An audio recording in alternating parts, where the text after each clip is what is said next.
हरि ओम हरि ओम। तो कल हम लोगों ने मौन तक का वर्णन कर लिया, देश तक का। तो देश के लिए जो श्लोक आया था वो संख्या थी 110। यादावन्ते च मध्ये च जनो यस्मिन् न विद्यते येनेदं सततं व्याप्तं स देशो विजन स्मृतः। वह विजन देश है। निर्जन देश यानी जो हमने अभी तक बनाया था कि जहाँ कोई व्यक्ति ना हो, उस जंगल में हम चले जाएंगे या किसी गुफा में चले जाएंगे तो वो निर्जन देश होगा, और वहाँ हम बैठेंगे, अकेले रहेंगे तो किसी तरह की परेशानी नहीं रहेगी। वहाँ भी मन जाएगा, मन के साथ हमारे मन में रहने वाले संस्कार जाएंगे, वो समस्त वासनाएं, इच्छाएं जाएंगी और वहाँ भी हमको विचलित करेंगे। तो विजन देश तो वह है जहाँ पे कोई नहीं है। आदावन्तौ, आदौ अंते च मध्ये च, प्रारंभ में भी कोई नहीं है, अंत में भी कोई नहीं है और बीच में भी कोई नहीं। ना प्रारंभ में कोई है ना अंत में, ये नहीं कि बीच में है। तो किसी भी समय वहाँ पे कोई भी नहीं है, किसी प्रकार की वृत्ति भी नहीं है। ऐसा विजन देश है। उस विजन देश की प्राप्ति करनी है अगर साधक हैं तो। ज्ञानी को तो वो प्राप्त है, इसीलिए यहाँ पे अब ये साधना का प्रकरण है। हमें वो प्राप्त नहीं है, तो उस देश की प्राप्ति के लिए मन में पहले ये बनाएं कि एक ऐसा देश है जहाँ पे किसी प्रकार की वृत्ति, किसी प्रकार के संस्कार, इच्छा, कामना, भाव इत्यादि है ही नहीं। मनुष्य इत्यादि तो ये स्थूल है, उस भावनाओं का परिणमन है, परिणाम स्वरूप आते हैं। तो ऐसा एक देश है, उस देश को मन में दृढ़ता से जमाए कि है, फिर वो है तो वो हमारी प्राप्ति का केंद्र है, हमारे लक्ष्य में है। अब उसको हम प्राप्त करना चाहते हैं।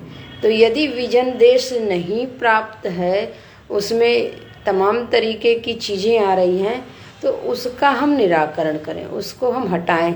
हमको इस देश में नहीं रहना है, इस देश में नहीं रहना है। धीरे धीरे करके ऊपर उठें और विजन देश को प्राप्त करें।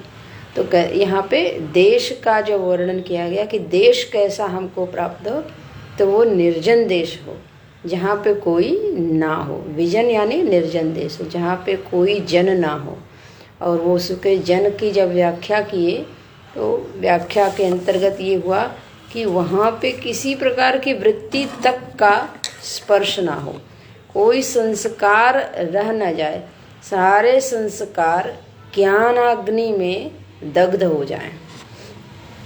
ज्ञान अग्नि में जब ज्ञान का प्राकट्य हो, उसी समय पता चल जाए कि ये जो वृत्तियां हैं ये सब काल्पनिक हैं, और जो कल्पना है उसमें कोई विशेष बल नहीं है। तो जो काल्पनिक चीज़ें हैं उसको सहज छोड़ा जा सकता है स्वप्न की भांति। तो ज्ञान से समझ बनेगी तो जा करके वो सब काल्पनिक होकर के शिथिल हो जाएंगे, शिथिल होकर के नष्ट हो जाएंगे। तो कुल मिलाकर के ज्ञान अग्नि में ही ये सब भस्म हो सकते हैं, अन्य जगह पे नहीं हो सकते हैं। कि हम भोग को रोक करके चाहें कि ये भस्म हो जाए तो बात नहीं बनेगी, बल्कि समझ करें, विवेक को पैदा करें, विवेक के आधार पर ये तय करें कि ये सब त्याज्य है। ये त्याज्य है एक बात, पहली बात कि इनकी सत्ता है नहीं, ये असत है। जब तक असत नहीं होंगे तब तक त्याग करना वो है, और हमने माना है कि नहीं लेना है, नहीं लेना, वह है ही नहीं पदार्थ। इसको विचार से सिद्ध करना है। आगे काल का वर्णन आता है। काल का क्या है? 111वां श्लोक 111। कलनात् सर्वभूतानां ब्रह्मादीनां निमेषतः कालशब्देन निर्दिष्टो ह्यखण्डानन्दयद्वयः। कलनात् सर्वभूतानां ब्रह्मादीनां निमेषतः काल शब्देन निर्दिष्टो ह्यखण्डानन्दयद्वयः। कह रहे हैं कि काल की परिभाषा जो अब तक की हमारी है वो ये है कि ये भूतकाल, भविष्यकाल, वर्तमान काल। हम काल को 3 खंडों में बांटते हैं और बीते हुए को भूतकाल, आने वाले को भविष्यत काल और जो वर्तमान चल रहा है उसको वर्तमान काल कहते हैं, ये जो अभी चल रहा है। तो ये जो काल है इसको हमने एक घटना से जोड़ के बांटा है। काल वास्तव में क्या है तो कहते हैं जब स्वरूप के ऊपर चिंतन करते हैं और स्वरूप में प्रतिष्ठा प्राप्त करना चाहते हैं तो काल की परिभाषा कुछ इस प्रकार से बनेगी। क्या बनेगी? अद्भुत है कि जो काल अभी जैसे हमारे सामने जो कुछ उत्पन्न होगा तो वो हमारे बाद का काल, बाद के काल में होगा। तो जब ब्रह्मा आदि सब के सब कहाँ होते हैं? उस ब्रह्मा के पिता यानी ब्रह्म तत्व, अजन्मा जो तत्व है, उस ब्रह्म के बाद ब्रह्मा की उत्पत्ति होती है। ब्रह्मा जी तो उनकी संतान है, उनके नाभि कमल से निकलते हैं, ऐसा जो कथा में हम लोग पढ़ते हैं।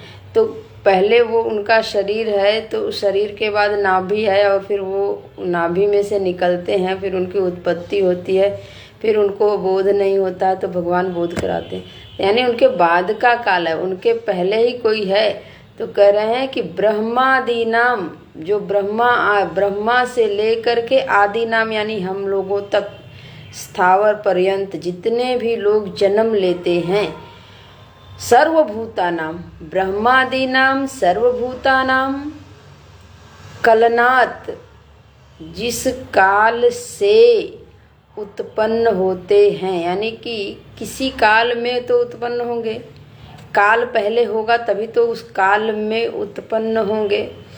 तो जो उस काल का जो आधार है, काल को आधार देने वाले हैं, उनके निमेष मात्र से, उनके एक क्षण में ब्रह्मा जी उत्पन्न होते हैं और इतनी सृष्टि कर देते हैं।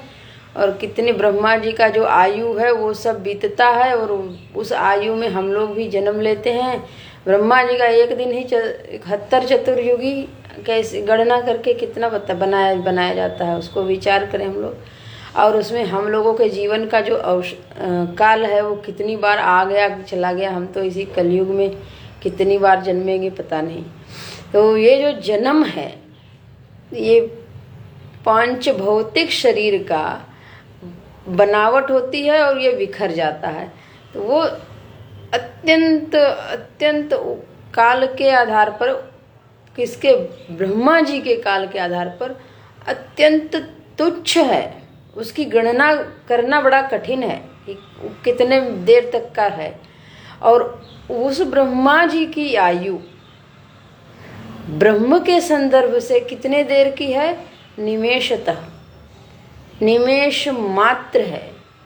निमेष यानी जैसे हम पलक झपकता है और उठ जाता है, इतने देर में भृकुटि विलास सृष्टि लय हुई। सृष्टि भी हो जाती है और लय भी हो जाता है एक भृकुटि मात्र से। तो ऐसे पलक के गिरने मात्र को कहते हैं ये निमेष का क्षण है। इतने निमेषतः कलनात्, एक निमेष के काल भर में क्या होता है? सर्वभूतानाम ब्रह्मादीनाम, समस्त भूतों की ब्रह्मा आदि की सृष्टि हो जाती है और उनका प्रलय भी हो जाता है। तो ऐसे काल को काल में रहने वाले कहा जाए कि काल स्वरूप प्रभु को कहा जाए, उसी को ही काल शब्द से हम निर्दिष्ट करते हैं कि जिनके क्षण मात्र से पूरी सृष्टि हो रही है और क्षण मात्र में ही विलुप्त हो जा रही है। तो सच बात है, उनकी दृष्टि से अगर सृष्टि आज हमें मालूम पड़ती है तो सृष्टि है और वो तुरंत खत्म भी हो जाती है। तो जो क्षण मात्र में चीज़ें आई और चली गई तो उसका क्या महत्व है? वो तो खेल ही है कि चलो हमने कुछ करना चाहा, कर लिया, फिर ख़त्म कर दिया। तो काल शब्देन निर्दिष्ट ही अखंडानंद अद्वय। उस अखंडानंद अद्वय स्वरूप को ही काल शब्द से हम कहते हैं। वो अखंडानंद अद्वय स्वरूप काल स्वरूप हैं और उनके निमेष मात्र से, क्षण मात्र में पूरी सृष्टि हो जाती है। और जब वो निमेष मात्र में जब आँख बंद करते हैं तो प्रलय हो जाता है। ब्रह्मा जी जब सोते हैं, नियम यह है कि ब्रह्मा जी जब जगते हैं तो सृष्टि होती है और सृष्टि बनी रहती है। अब ब्रह्मा जी का एक दिन का जो गणना है वो किया गया है शास्त्रों में। उसमें जो सतयुग, द्वापर, त्रेता, कलयुग ये हैं, अगर मुझे ठीक ठीक याद है तो 71 चतुर्युगी बीत जाता है, तब जा करके उनका एक दिन पूरा होता है। और हम लोग कितने दिन तक रहते हैं, कितने देर तक रहते हैं? 100 वर्ष की आयु है। कलयुग की आयु 4,32,000 वर्ष है, तो उसमें से 100 वर्ष कितना होता है? तो ऐसी दशा में उस ब्रह्मा जी तक की आयु को, ना कि केवल एक दिन को, वो तो एक दिन की बात हुई। फिर जब वो सोते हैं तो कहते हैं कि प्रलय हो गया, क्योंकि अब कोई जो मेन मालिक है वही सो गए, तो कुछ करेंगे नहीं, तो बाकी लोग क्या करेंगे? तो ब्रह्मा जी के साथ सभी सो जाते हैं, वो प्रलय हो जाता। फिर अगले दिन जब जागते हैं तो सब जागते हैं। तो ये जागना और सोना क्या, अब उनका जागना, जैसे हम जगे तो पूरा जगत मेरे सामने है, इसके साथ हम व्यवहार कर रहे हैं, हमको यह चाहिए, यह चाहिए, यह चाहिए, यह चाहिए। सो गए, जगत की सारी वस्तुएं हैं, पूरी दुनिया चल रही है, लेकिन हमारे लिए क्या है? अब हमको बस आराम चाहिए, और जो हम आराम नींद में कर रहे हैं, अब इस जगत से कोई सारा संबंध कट गया।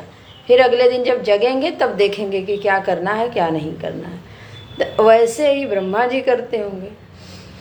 अब जब ये सारी प्रक्रिया पे चिंतन किया जाए तो उस ब्रह्मा जी की आयु के संदर्भ में ब्रह्मा जी के जो पिता हैं, यानी जो उनका आधार है ब्रह्म तत्व, अखंड अद्वैत तत्व, वो अखंडानंद अद्वैत तत्व में ब्रह्मा जी की समग्र आयु निमेषतः एक निमेष की है। तो कालस जब एक पल में ये सारा कुछ होता है और सब कुछ उसी में जा कर के विलीन हो जाता है। ऐसे काल का चिंतन करें तो अपने जीवन में हम देखें तो जो काल है, जो समय है, ये समय जैसे लगता है दुख के पल आते हैं तो जाएगा नहीं। कोई समय है जिसको हम चाहते हैं कि ये बीत जाए, तो लगता है वो बना है, बना है, बना है। और कोई समय है जिसको हम चाहते हैं कि बना रहे, बना रहे, तो वो भी बना नहीं रहता, कुछ देर के बाद चला ही जाता है। जो समय हमारा बीत गया उसके बारे में विचार करें, वो कल्पना ही तो था। लगता था कि अब ये दुख, वो जो दुख है उसको हम कभी भुला नहीं पाएंगे, वो जो सुख है उसमें जिनके साथ हम रहे हैं उनको कैसे भुला देंगे, कैसे कृतज्ञता कर सकते हैं। लेकिन आज वो सब बचपन के सारे साथी, मित्र, घटनाएं चली ही नहीं गई, बल्कि ये है कि उसको याद करने की ज़रूरत नहीं है, आगे की सोचें, क्योंकि वो सब कहानी थी और वो सब बचपना था, उससे भविष्य बनने वाला नहीं है। आगे की सोचें, ये आगे की जो सोचेंगे ये भी तो वैसे ही बीत जाएगा। तो फिर क्या, जब वृद्धावस्था आती है तो फिर उसके बाद लोग कहते हैं सब काम पूरे हो गए, अब तो जाना है, अब क्या सोचना है। तो यानी एक समय है कि सब कुछ छोड़ने की वृत्ति तो इसी शरीर में रहते ही बन जाती है। तो इस तरीके से हम काल पे चिंतन करें, जिस काल को हम पकड़ना चाहते हैं। तो जो काल स्वरूप परमात्मा हैं, परमेश्वर हैं, उनके विचार से देखें कि ये पूरा काल का क्या स्वरूप है। ऐसे तो काल एक क्रम संवित है, इस क्रम में ये जाने, इस क्रम में ये जाने, इस क्रम में ये जाने, वो क्रम से परिवर्तित हो रहा है, जो उसको काल कर रहे हैं। लेकिन क्या सच में परिवर्तन, अगर कोई वस्तु ही ना रहे तो परिवर्तन किस में होगा? परिवर्तित हुआ शरीर, हमने कह दिया शरीर की आयु इतनी हो गई क्योंकि इतना समय इसका बीत गया। यदि शरीर ही ना हो तो काल की क्या स्थिति बनती है? तो जब परिवर्तनशील वस्तु को दृष्टि में रख करके हम काल को परिभाषित कर रहे हैं, तो आधार तो लिए हमने वस्तु का, उस आधार को छोड़ें और उस आधार के अभाव में काल के स्वरूप का चिंतन करें, तो जो काल की स्थिति बनेगी कि सब कुछ इस सृष्टि में परिवर्तनशील जो है वो सच बात है, वो अनित्य है। और उसके संदर्भ से जब हम काल को देखेंगे तो कोई कल्पना में तो काल का आकार नहीं आएगा, लेकिन ये है कि एक बात बन जाएगी कि इन सबको जो काल आधार दे रहा है, आश्रय दे रहा है, वो काल में भूत भविष्य वर्तमान नहीं है, बल्कि ये वस्तु सापेक्ष है।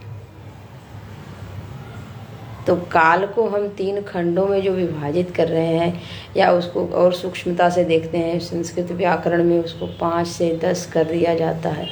तो वो विभाजन की रेखा खींची जा सकती है या नहीं, यहाँ पे तो सीधे भगवान भाष्यकार कहते हैं कि उस काल की जो गणना की जाती है, वो उस तत्व के पलक गिरने मात्र में सारी सृष्टि, ब्रह्मादि पर्यंत समस्त सृष्टि का होना और लय होना, ये सब उसमें समा जाता है।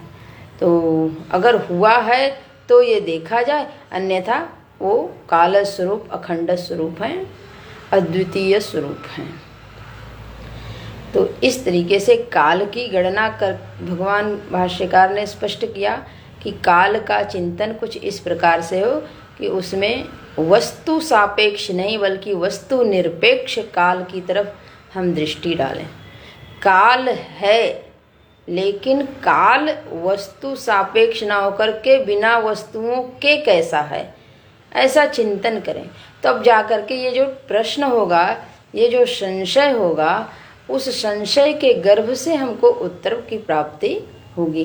पहले संशय तो करें, तत्पश्चात आगे आसन की बात करते हैं। आसन की बात ये है कि जैसे हम अभी एक आसन में बैठे हैं, तो क्या इसी को आसन कहते हैं? तो भगवान भाष्यकार, क्योंकि ये पूरी तरह से हमको अहम में बैठाना चाहते हैं, अहम से भिन्न किसी दूसरी जगह पे रखना ही नहीं चाहते। तो ये जो आसन में हम बैठे हैं, ये शारीरिक स्थिति है, शरीर का एक पोस्चर है। तो उस शरीर को पर ध्यान रखना, मैं की जो स्थिति है उसका आसन कैसा होना चाहिए। तो देखते हैं क्या बताते हैं। सुखे नैव भवेद्यस्मिन् अजस्रं ब्रह्मचिन्तनम् आसनं तद्विजानीयात् नेतरत्सुखनाशनम् नेतरत्सुखनाशनम्। कह रहे हैं कि सुखे नैव, सुखे नैव में इसमें सुखे और नैव ये न एव, सुखे न एव भवेत यस्मिन् अजस्रम ब्रह्मचिंतनम आसनम तद विजानीयात, उसको आप आसन जानिए। तद आसनम विजानीयात, उसको आप आसन जाने। किसको?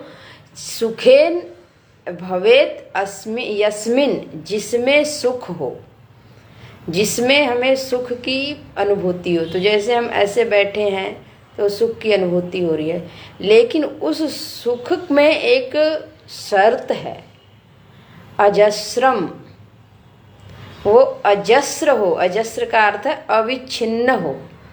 जो सुख मुझे प्राप्त हो वो सुख अविच्छिन्न हो, उसमें किसी भी प्रकार की ये नहीं कि अभी आधे घंटे तक तो हुआ सुख, इसके बाद अब इसको चेंज करें तब सुख होगा, नहीं तो अब तो दुख हो रहा है।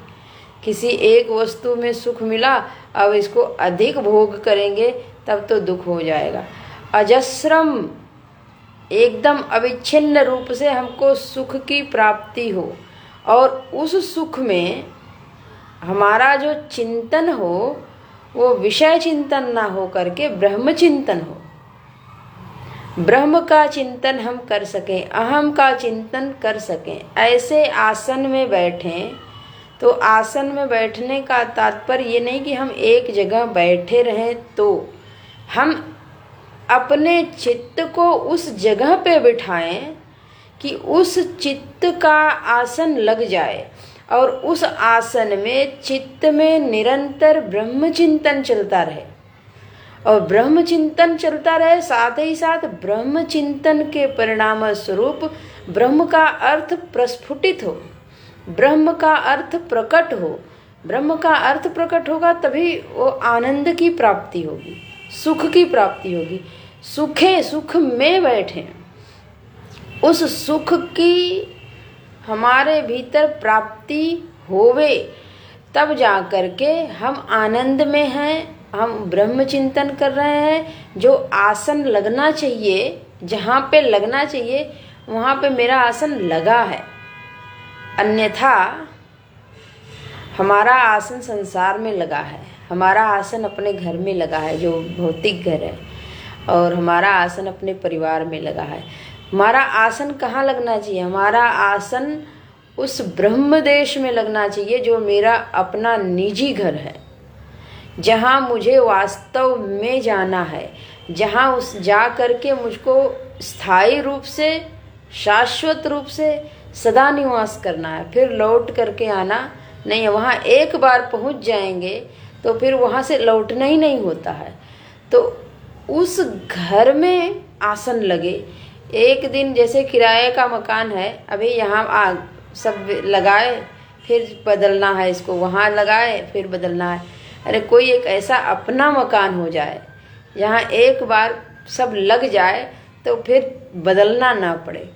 तो ऐसा आसन लगे, ऐसा चिंतन होवे ब्रह्म जी का कि उस ब्रह्म के सुख में हम बैठ जाएं, और ब्रह्म के सुख में बैठें तो फिर बाहर के चिंता ना हो। उसको आसन कहेंगे। न इतरत सुखम, जो दूसरी जगह हमको सुख मिलता है, भले वो आसन ही लगा करके मिलता है, तो करें वो आसन नहीं है, बल्कि वो सुख का नाशन है।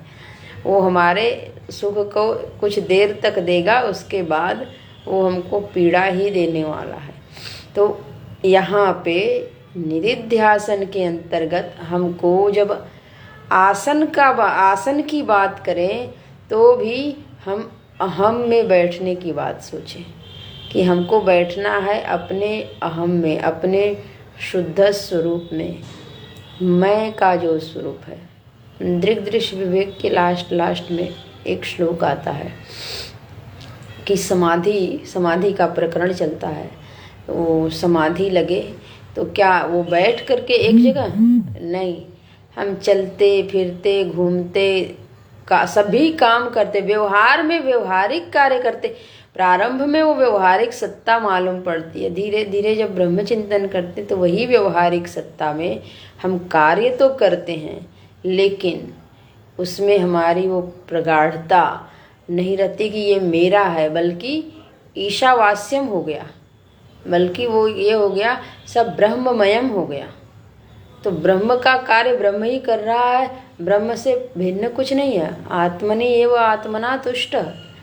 तो वहाँ आता है श्लोक, यत्र यत्र मनो याति तत्र तत्र समाधय। मन जहाँ जहाँ जाए, मन जो जो वृत्ति धारण करे, उस वृत्ति में दुखात्मक और सुखात्मक भाव ना आए, बल्कि उस वृत्ति में ब्रह्मात्मक भाव आए। ब्रह्म से व्यतिरिक्त जब कुछ है नहीं, तो ब्रह्म ने यह रूप धारण किया और यह रूप धारण करके मेरे सामने प्रकट हो रहे हैं। अब इसकी मुझको व्याख्या करनी है कि ये ब्रह्म कैसे हैं, ये दूसरे रूप में आए, तीसरे रूप में आए। ऐसे मन में भावना को बल देना है और बल दे करके निरंतर ब्रह्म चिंतन ही करना है। ब्रह्म चिंतन से व्यतिरिक्त कोई चिंतन नहीं करना है। तो जा करके मन जहाँ जहाँ जाएगा, जिस किसी में जाएगा, जैसे अभी मन जहाँ जहाँ जाए त्रिगुणात्मक वृत्ति भी बन जाए तो सत्व रज तम इन तीनों को देखने का अभ्यास हो जाता है। तो वही सत्व रज तम ये तीनों का जो हम अभ्यास कर रहे हैं, वही सच्चित आनंद का अभ्यास करें। तो और सच्चित आनंद का अभ्यास करते करते उस सत्स्वरूप को देखें। ओ यत्र यत्र मनो जाति तत्र तत्र समाधि, जहाँ जहाँ मन जाएगा वहीं वहीं ब्रह्म दर्शन होता चला जाएगा, वहीं वहीं ब्रह्म दर्शन होता चला जाएगा। तो यहाँ पे वही बता रहे हैं कि हमारा आसन कैसा होना चाहिए। तो हमारा आसन ऐसा होना चाहिए कि वो चित्त का आसन है, वो हमारे समझ का आसन है। आँख से जब हम कोई वस्तु देखते हैं तो वो एक समझ पैदा करती है, कान से जब सुनते हैं तो वो एक समझ पैदा करती है, और वो समझ हमारे चित्त में होता है, बुद्धि में होता है। उस बुद्धि का आसन कहाँ लगे? तो निरंतर ब्रह्म में लगे, ब्रह्म चिंतन करे। और ब्रह्म चिंतन से अगर व्यतिरिक्त बात है तो बोले कि ये मेरे काम की चीज़ नहीं है, हमको यहाँ से हटना चाहिए। जो चीज़ें हमारे लक्ष्यानुरूप नहीं होती हैं, जो चीज़ें हमारे काम की नहीं होती हैं, जो संग हमारे अनुकूल नहीं होता है, जो हमारे लिए सुखद नहीं होता है, हम उसका परित्याग करते हैं, करना ही चाहिए। दुस्संग सर्वथैव त्याज्यम। तो जब हम त्याग करते ही हैं, तो जब ब्रह्म चिंतन के लिए हम तत्पर हुए, तो ब्रह्म चिंतन से व्यतिरिक्त कुछ हो रहा है तो वहाँ से हम अपने मन को हटाएं। और जो जिस परिस्थिति में, जिस परिवेश में रहना है, उसमें ब्रह्मानुसंधान कैसे करें, इसके लिए अपने मन में सतत एक प्रश्न डालें और तत्पश्चात मन को प्रशिक्षण दें। तब जा कर के अपने उस परिवेश में हम ठीक ठीक निधिध्यासन कर पाएंगे। क्योंकि जो परिवेश में हम रह रहे हैं उसी परिवेश से उठना है। तो उस परिवेश में हमारी साधना बेहतर कैसे हो सकती है, इसके लिए स्वयं से पूछें, नहीं तो संतों से पूछें, शास्त्रों से पूछें। भगवान की कृपा से वो उत्तर प्राप्त हुए तो तत्पश्चात अपने उस परिवेश में रहते हुए निरंतर साधनामय जीवन जीने का अभ्यास करें। यही इस श्लोक का अर्थ है कि हमारा आसन निरंतर उस ब्रह्म के चिंतन में लगे, जगत के चिंतन में ना लगे। जगत है क्या? ब्रह्म से व्यतिरिक्त है नहीं। तो जो बुद्धि में जगत बैठा है वहीं पे ब्रह्म को बिठाना है। तो जो बुद्धि जगत का चिंतन कर रही है, उसी जगत को जब ब्रह्ममय देखने लगेगी तो ब्रह्म का चिंतन तो हो जाएगा। आगे आज श्लोक संभव है आ ही जाएगा। हमारी दृष्टि कैसी होनी चाहिए? अभी तो आसन लगाए हैं तो आसन सिद्ध हो गया, इसको देखने के लिए 13वां श्लोक है। सिद्धम यत् सर्वभूतादि विश्वाधिष्ठानमव्ययम् यस्मिन् सिद्धा समाविष्टा तद्वै सिद्धासनं विदुः। सिद्धं यत् सर्वभूतादि विश्वाधिष्ठानमव्ययम् यस्मिन् सिद्धा समाविष्टा तद्वै सिद्धासनं विदुः। तद्वै सिद्धासनं विदुः, उसे ही सिद्धासन समझना चाहिए कि आसन मेरा सिद्ध हो गया। किसको?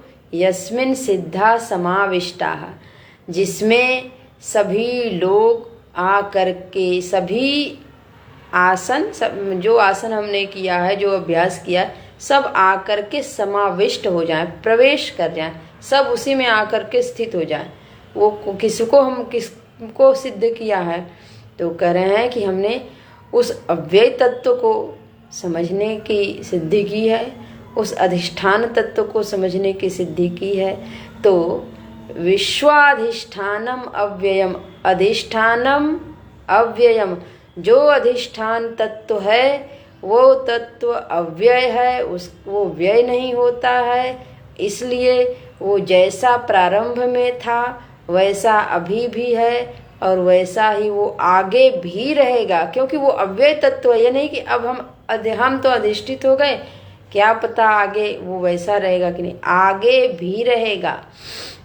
और उस अव्यय तत्व में सर्वभूतानि विश्वम, समस्त भूतों को, विश्व को हमने समावेशित कर दिया। समस्त भूत और ये जो समस्त विश्व है उस अव्यय तत्व के अतिरिक्त नहीं है। उस अव्यय तत्व में जा करके प्रवेश कर गया, और जब प्रवेश कर गया तो जैसे एक पात्र में सभी वस्तुएं आ जाती हैं तो उस पात्र को बंद करके हम कहते हैं ये पात्र है, वैसे ही मानो ब्रह्म तत्व में, अधिष्ठान तत्व में पूरे जगत को रख करके बंद कर दिए। तो अब दिखेंगे क्या? एकमात्र वही अधिष्ठान तत्व दिखेगा, उससे भिन्न कुछ नहीं दिखेगा।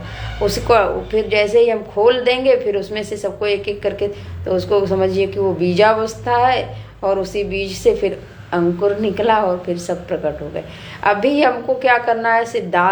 अपने आसन को सिद्ध करना है। तो सबको, सब में ब्रह्म का दर्शन करें, सब में ब्रह्म का दर्शन करें और सबको ब्रह्म से आच्छादित कर दें। अब दृष्टि जिधर जाए एकमात्र ब्रह्म तत्व ही है, ब्रह्म से भिन्न कुछ भी नहीं है। जैसे अभी सब आकाश से आच्छादित है, आकाश में है, आकाश से बाहर तो कोई चीज नहीं है।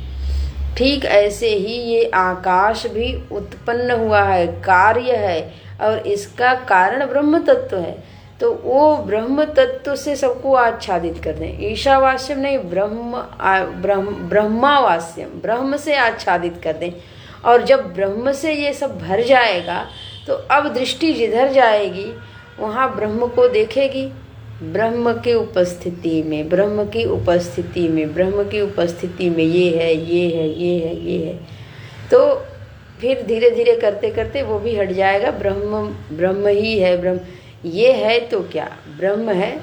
जैसे हम लोग अपने में अपना एक निश्चित व्यक्तित्व बनाते हैं, तो इसमें भिन्न भिन्न प्रकार के दिन भर के कितने विचार आते हैं, और पूरा अगर देखा जाए तो हफ्ते भर के, महीनों भर के कितने विचार आते हैं, कितने भाव आते हैं, और कितना हम लोग कार्य करते हैं, कैसा कैसा व्यवहार करते हैं। लेकिन अपनी मूल पहचान है कि हम आध्यात्मिक हैं, तो आध्यात्मिकता से उसको भर दिए हैं। हर व्यवहार को, भोजन भी हमारा कैसा होगा? सात्विक होगा।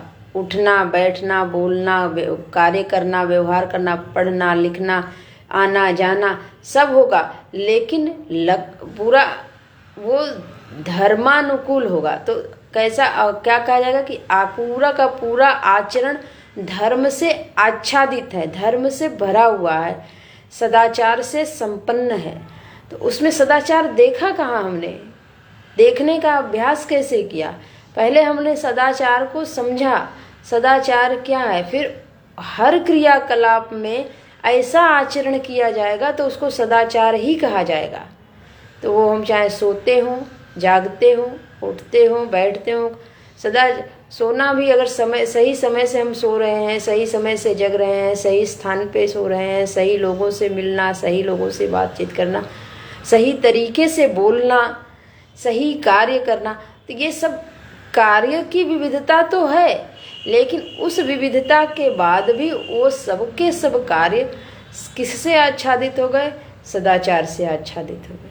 ठीक ऐसे ही हम ब्रह्म को समझ लें, और ब्रह्म के समझने के बाद, उस अव्यय सत्ता को समझने के बाद, इस समस्त विविधताओं में वो अद्वैत सत्ता ऐसे पिरोई गई है, वो देखने की दृष्टि आ जाए तो जा करके उसको हम देख पाएंगे। और जब देख पाएंगे तो देखने के बाद फिर अब कोई हमारे चित्त को हिलाए भी, कहाँ ब्रह्म कह रहे हैं, ये तो वनस्पति है, ये तो प्राणी मनुष्य है, ये तो पशु है।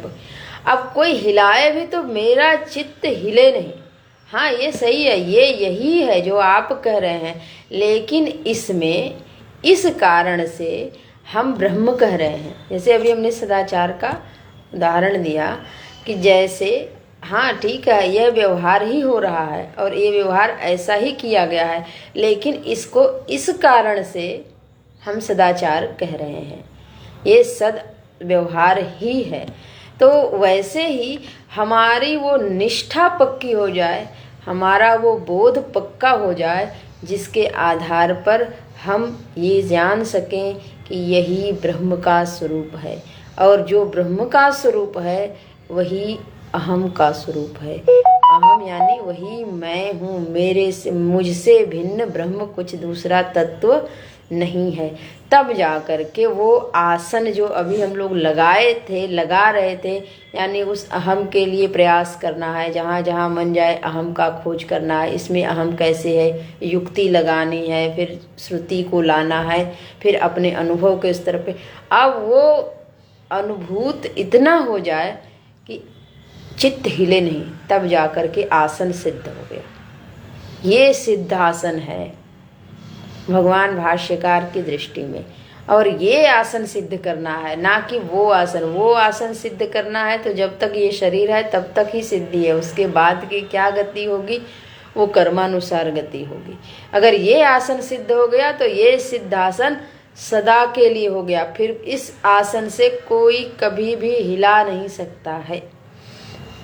तो ये हुआ से आसन की बात। अब आगे देखते हैं मूल बंध क्या है।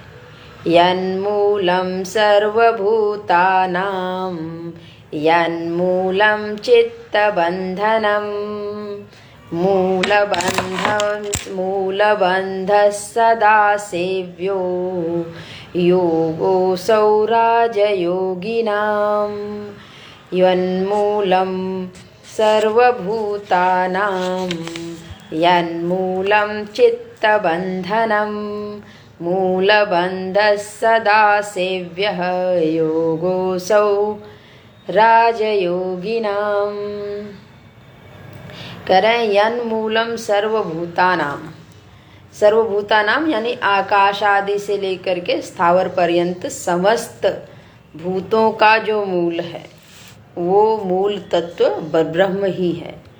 ये तो बात सुनते सुनते स्पष्ट हो गई कि आकाश आदि यदि सबका मूल पकड़ा जाए कि सर्व का कारण कौन है और जो स्वयं अकारण है, तो वो ब्रह्म ही है, ब्रह्म से व्यतिरिक्त कुछ दूसरा नहीं है।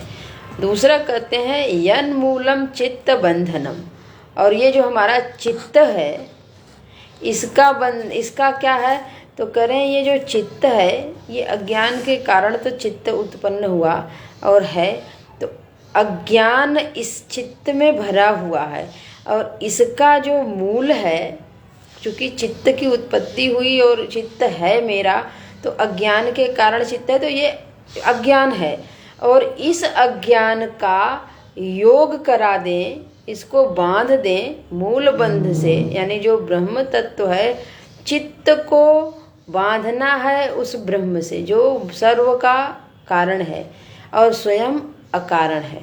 तो इसकी शून्य यानी कि जो चित्त है, धीरे धीरे इसके बंधन को, इसको संसार में जो लग रहा है, संसार से उठाना है और मूल कारण में ले जा कर के लगाना है। तो जा कर के उस बंधन से जब ये बंधेगा तब बंधन पक्का होगा, अन्यथा जो बंधन आज बना हुआ है, आज ये जहाँ अपने को बांध के रखा हुआ है इस संसार में, संबंधों में, वस्तुओं में, वहाँ पे जो बंधा है ये बंधन से छूटने वाला नहीं स्थिति है। और ये बंधन जो बंधा है, ये बंधन बहुत ठीक बंधन नहीं है, या बहुत ऐसा बंधन नहीं है कि जो कभी ना छूटेगा। ये बंधन किस दिन टूट जाएगा पता नहीं, लेकिन ये जो चित्त का बंधन है, वो मूल बंध से यदि अपने को जोड़ ले, उस ब्रह्म की तरफ प्रवेश कर जाए और अपनी गांठ उनसे जोड़ ले, तो जा करके वो जो बंधन पक्का होगा, उस बंधन के बाद उस गांठ को कोई खोल नहीं पाएगा। यानी कि चित्त जो है वहाँ जा करके स्थिर हो जाएगा, और स्थिरता के बाद वो स्थिरता पक्की होगी। पक्की के बाद ये हो जाएगा कि जहाँ जा रहा है वो सर्वत्र है, तो अब बांधने की ज़रूरत ही नहीं पड़ेगी। एक बार उनसे लेकिन बांधने की ज़रूरत है, और एक बार जब बंध गया, जैसे भगवान ने कहा था कि जननी जनक बंधु सुत दारा सबके सब जन नहीं, वो सुंदर कांड में आता है, सबके ममता ताग बटोरी, माता पिता भाई बंधु सबकी ममता मुझ में बांध दो।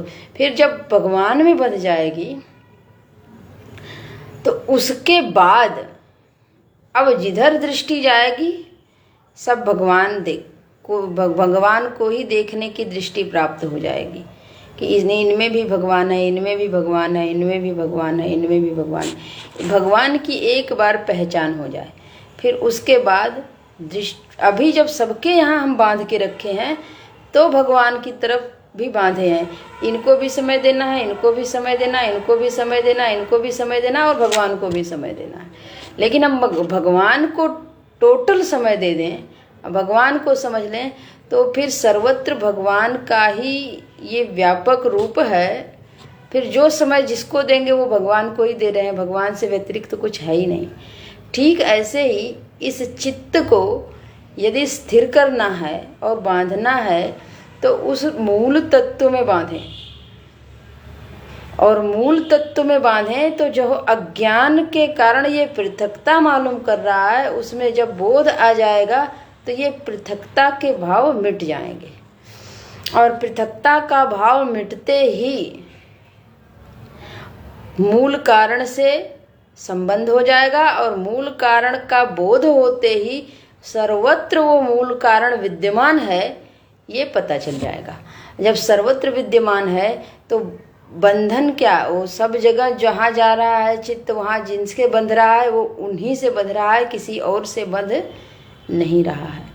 तो ऐसे चित्त का जो स्थिरीकरण है पहले ब्रह्म में करें, वहाँ मूल में जोड़ें और उस मूल से अपने को टिकाएं।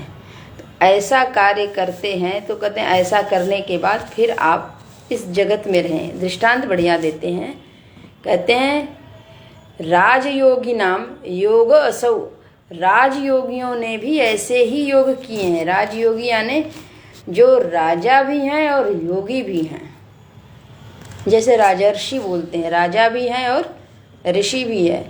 याज्ञवल्क्य आदि का नाम इसमें दिया गया है। जनक आदि का नाम, जनक जी राजा भी हैं, ऋषि भी हैं, ज्ञानी भी हैं। वशिष्ठ जी कुलगुरु भी हैं और ब्रह्म के वेत्ता भी हैं। तो ऐसे लोग व्यवहार भी कर रहे हैं और साथ ही साथ ब्रह्मनिष्ठ भी हैं, और उनकी ब्रह्मनिष्ठा पे कोई फर्क नहीं पड़ रहा है। कोई ऐसा नहीं है कि अब कैसे यहाँ पे कैसे रहें और वहाँ का कैसे चिंतन करें, क्योंकि मूल से उन्होंने अपने को जोड़ लिया, मूल को एक बार देख लिया, और मूल से जब मूल का दर्शन हो गया तो मूल के दर्शन के बाद अब अज्ञान रहेगा नहीं, अज्ञान हट जाएगा, और उस अज्ञान के हटते ही समस्त कार्य व्यवहार होंगे और उनसे जुड़ के होंगे, यानी ब्रह्म से जुड़ के होंगे। अभी हम ब्रह्म की बात करें, वही ब्रह्म ईश्वर बन जाए तो ईश्वर से जुड़ के होंगे और दूसरा कोई है ही नहीं। तो ये है मूल बंध, चित्त बंधन। चित्त का बंधन, ऐसा बंधन होवे तो वो चित्त बंधन है, निधिध्यासन का अंग है। अन्यथा चित्त तो हमारा कईयों जगह बधा हुआ है, इनको याद करता है, उनको याद करता है, उनको, ये जो बंधन है ये तो संसार में लगाने वाला है। यदि ये बंधन मूल से बंध जाए, ब्रह्म से जुड़ जाए और ब्रह्म को ही अपना सर्वस्व मानने के लिए तैयार है और ब्रह्म को ही समझने के लिए अग्रसर है, तो फिर वो मूल को समझता है, और वो बंधन ही सच का बंधन है। और बाकी दूसरा बंधन तो सारा बंधन कब शिथिल पड़ जाएगा, कब छूट जाएगा, छूट ही जाता है। किसी का शरीर पूरा हो जाए तो छूट जाता है, किसी से किसी अनबन हो जाए तो छूट जाता है, या वियोग हो जाए तो छूट जाता है, स्थान परिवर्तन हो जाए तो छूट जाता है, तो छूटता ही रहता है। लेकिन प्रभु से अगर मूल से जुड़ जाए, मूल सर्वत्र है, सर्वदा है, सर्वव्यापक है, तो उससे कभी छूटता नहीं है। आगे कहते हैं कि समता क्या है। अंगानां समतां वेद्यात् समे ब्रह्मणि लीयते नो चेन्नैव समानत्वं ऋजुत्वं शुष्कवृक्षवत् अंगानां समतां विद्यात् समे ब्रह्मणि लीयते नो चेन्नैव समानत्वं ऋजुत्वं शुष्कवृक्षवत्। कह रहे हैं ऋजुत्वं शुष्कवृक्षवत्। यदि कोई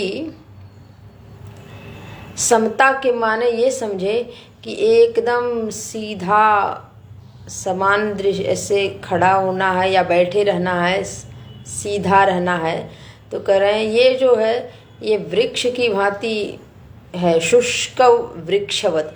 जैसे कोई वृक्ष सूख गया है, अब जो सूख गया है तो वो वैसे ही ठूंठ की तरह खड़ा रहेगा। थोड़ा हरा भरा है, जागृत है, जीव है, उसमें प्राण है। माने जब पेड़ हरे भरे होते हैं तो उसको हम लोग जीवित ही कहते हैं, उसमें जीव है। तो वो जीवित प्राण जो प्राण है वृक्ष, वो तो हिलता डुलता रहता है, लेकिन जो ठूंठ हो गया है वो ऐसे ही है। तो करें ऐसे जो केवल ऐसे ही ध्यान अपने लगाया है और सीधे खड़ा है कि हम स्टैचू हैं और ना हिलेंगे ना डुलेंगे, और यही समता है। या चित्त में समता की बात कहें तो हम ना इनको कहेंगे ना उनको कहेंगे, कुछ नहीं, चुप, किधर भी नहीं बोलेंगे। तो करें ये अंगा नाम समता, ये जो अंगों की समता लोग समझते हैं, हम इसको समता नहीं कह रहे हैं। समता का तो अर्थ ये है कि जब वो चित्त ब्रह्मणि समय लीयते, उस ब्रह्म में लीन हो।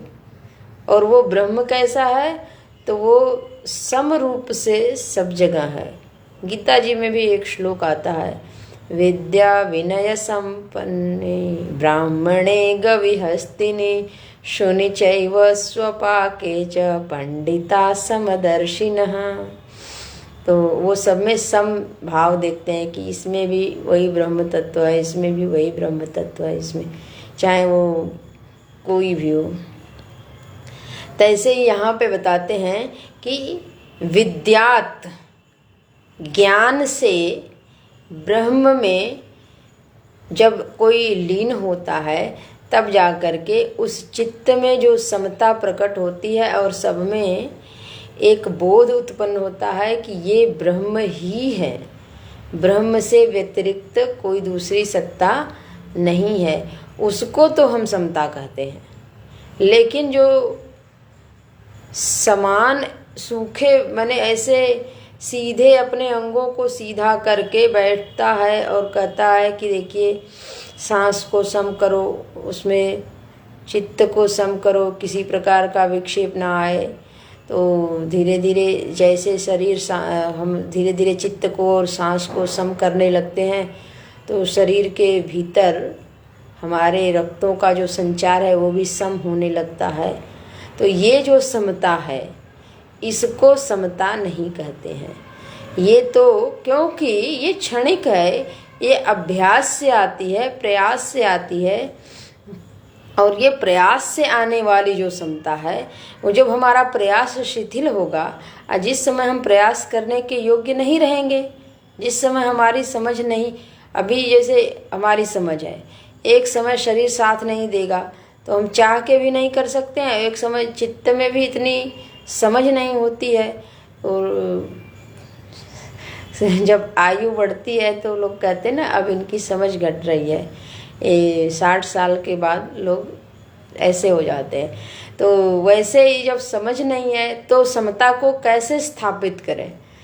ऐसी समता को समता नहीं कहते, बल्कि समता तो वो है जो हमको ब्रह्म में स्थित करे। ब्रह्म सदा सर्वदा एक जैसा है और वो जब एक जैसा ही है तो उन्हें जब हम समझेंगे तो फिर हमारे चित्त में ये पता चलेगा कि ब्रह्म सदा सर्वदा वैसे ही है, अहम का स्वरूप भी सदा सर्वदा वैसा ही है। और उस अहम में ना क्रोध आता है, ना काम आता है, ना लोभ आता है। किसके वेग से वो अपनी समता को भंग करे? ये सब तो मन के विकार हैं। मन से वो कहीं परे है। तो मन से कहीं परे है, मन के भी कारण हैं, तो वहाँ पे ये विकार नहीं है, तो वहाँ पे विषमता का तो कोई प्रश्न ही नहीं है। और ये जो विषमता में हम रह रहे हैं और इस विषमता को समता के रूप में बनाने का प्रयास कर रहे हैं, ये बहुत उचित नहीं है। ये तो इसको तो कहते हैं शुष्क वृक्षवत ऋजुत्वम, बल्कि ये सूखे वृक्ष के समान है ऋजुता। बल्कि वहाँ पे जब हम जाएंगे जहाँ पे विकार है ही नहीं, वो पहले से ही समता में स्थित है, बस उनको समझना है। और समझने के बाद वो जैसे समता में स्थित है, उसी समता में मैं का स्वरूप है, मैं भी हूँ। वहाँ से हम च्युत न हों। और बाकी मन के धर्म में जब आए तो इतना जाने रहे ये मन का धर्म है और मैं इससे पृथक सदा समता में स्थित हूँ। वहाँ पे जब हम पहुँचेंगे और वहाँ पे जब रहेंगे, वो जब चित्त में वो स्थिति बनेगी, उसकी समझ आएगी, तो वो समता है, उसी को हम समता कहेंगे, अन्यथा हम समता नहीं कहेंगे।